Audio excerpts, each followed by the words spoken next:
किसी के भी मन की बात जानने के 3 तरीके होते हैं। ये 3 तरीके बड़े सिंपल है। यदि आप इन 3 तरीकों को सही तरीके से समझ लेते हो तो आप किसी के भी मन की बात जान सकते हो। तो आइए जानते हैं सकता हूँ। मन की भी एक भाषा होती है, लेकिन उसको आदमी की बॉडी से देखा जाता है कि आदमी अपनी बॉडी से, अपनी आंखों से, अपने होठों से, अपनी जीभ से कैसी क्रियाएं करता है, उसके आधार पर हम किसी के भी मन की बात जान सकते हैं। लेकिन मैं ये सब नहीं देख सकता, इसीलिए मैं क्रिया से देखता हूँ।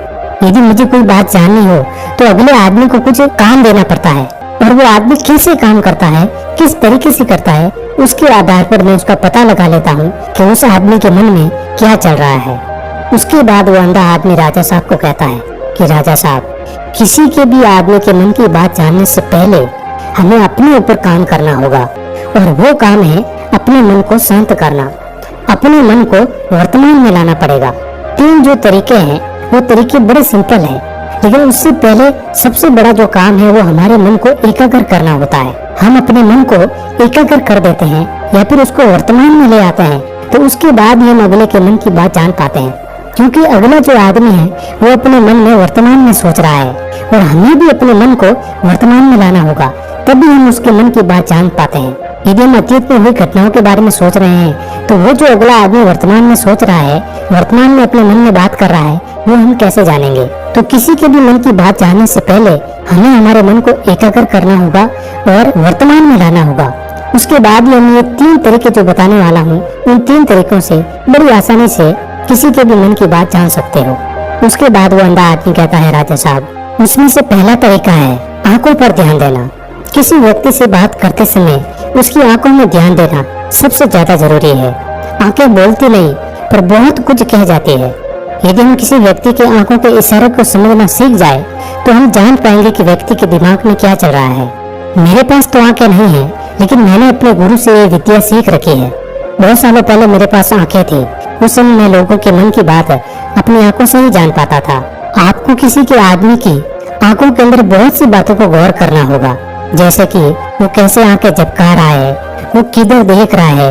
यदि उसकी आंखें इधर उधर घूम रही है, जैसे कि जब आप बात कर रहे हो तो वो आंखों को किस तरफ मोड़ रहा है, ऊपर मोड़ रहा है, नीचे मोड़ रहा है, या आसपास में मोड़ रहा है, या उसकी आंखें खुश नजर आ रही है या फिर उसकी आंखें निराश नजर आ रही है। जैसे कि एक चोर होता है, उसकी आंखों में जब हम देखते हैं तो हमें पता चल जाता है कि अगले आदमी ने कोई गलती की है। उसी तरीके से जैसे कोई चालाक आदमी होता है, उसकी आंखों भी एक अलग तरीके की होती है। जब आप किसी की आंखों में देखना शुरू करेंगे तो आपको पता चलेगा कि उसकी आंखों की एक भाषा होती है। जैसे कि एक सिंपल सा तरीका है, यदि किसी आदमी को ये पता लगाना है कि वो आदमी झूठ बोल रहा है या नहीं, तो उसकी आंखों पर ध्यान देना। यदि वो ऊपर साइड में देख रहा है, अपनी आंखों को यदि माथे की तरफ ऊपर लेके जा रहा है, वो कोई न कोई ऐसा तरीका ढूंढ रहा है जिससे कि वो हमसे झूठ बोल सके। और एक तरीका और होता है, हम अगले आदमी को पूछ रहे हैं किसी बात पर, और यदि वो झूठ बोल रहा है तो वो हमसे नजरें नहीं मिलाएगा, वो इधर उधर देखेगा।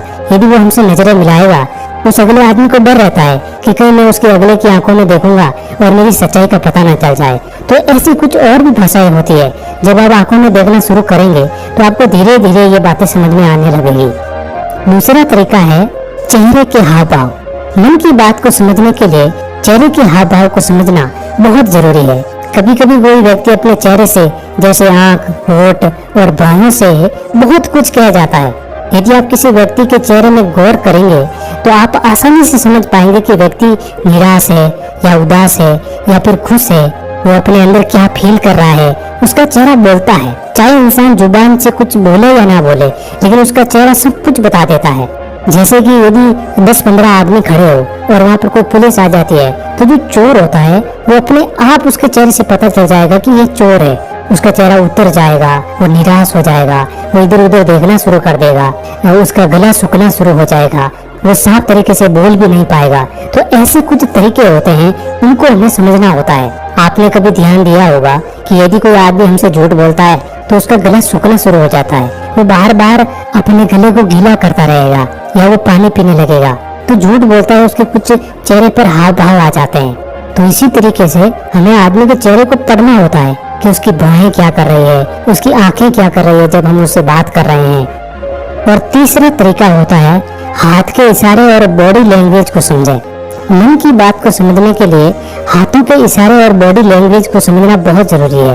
कोई व्यक्ति जब भी बात करता है तो अपने हाथों को जरूर हिलाता है। हाथों के साथ साथ व्यक्ति अपने शरीर से भी इशारे करता है। हाथों और शरीर के इशारों से हम समझ सकते हैं कि सामने वाला व्यक्ति हमारी बातों पर कितना ध्यान दे रहा है और उसके मन में क्या चल रहा है।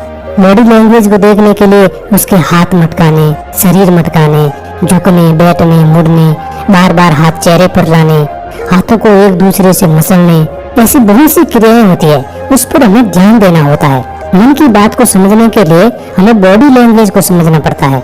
यदि हम इन तीनों तरीकों पर सही तरीके से ध्यान देकर ये तीनों तरीके समझ लेते हैं तो हम बहुत ही जल्दी आदमी के मन की बात समझ लेते हैं, क्योंकि आदमी के हाव भाव, जो मन की बातें होती है, वो सीधी आदमी की बॉडी पर दिखती है, आंखों में दिखती है, चेहरे पर दिखती है, उसके बॉडी पर दिखती है, तो उससे हम समझ लेते हैं। बस हमें बॉडी लैंग्वेज की भाषा आनी चाहिए, उसके बाद हम बड़ी जल्दी आदमी के मन की बात को जान सकते हैं। लेकिन उससे पहले हमें हमारे मन को एकाग्र करना होगा, पूरी तरीके से शांत करना होगा, उसे वर्तमान में लाना होगा। यदि हम किसी आदमी की बॉडी लैंग्वेज समझ रहे हैं और हम भविष्य का सोच रहे हैं या फिर अतीत में कोई घटना है उसके बारे में सोच रहे हैं, तो हमारा दिमाग फिर उस बॉडी लैंग्वेज को नहीं समझ पाएगा। इसीलिए उसको एकाग्र करना होगा और वर्तमान में लाना होगा, तभी हम अगले आदमी की बॉडी लैंग्वेज को सही तरीके से समझ पाते हैं। बहुत लोग जो दूसरे के मन की बात जानते हैं वो बस यही करते हैं, अपने मन को एकाग्र करते हैं, उसके बाद अगले आदमी की आंखें, चेहरे और उसके बॉडी लैंग्वेज को समझते हैं। उसी से आदमी मन की बात बड़ी आसानी से समझ लेता है।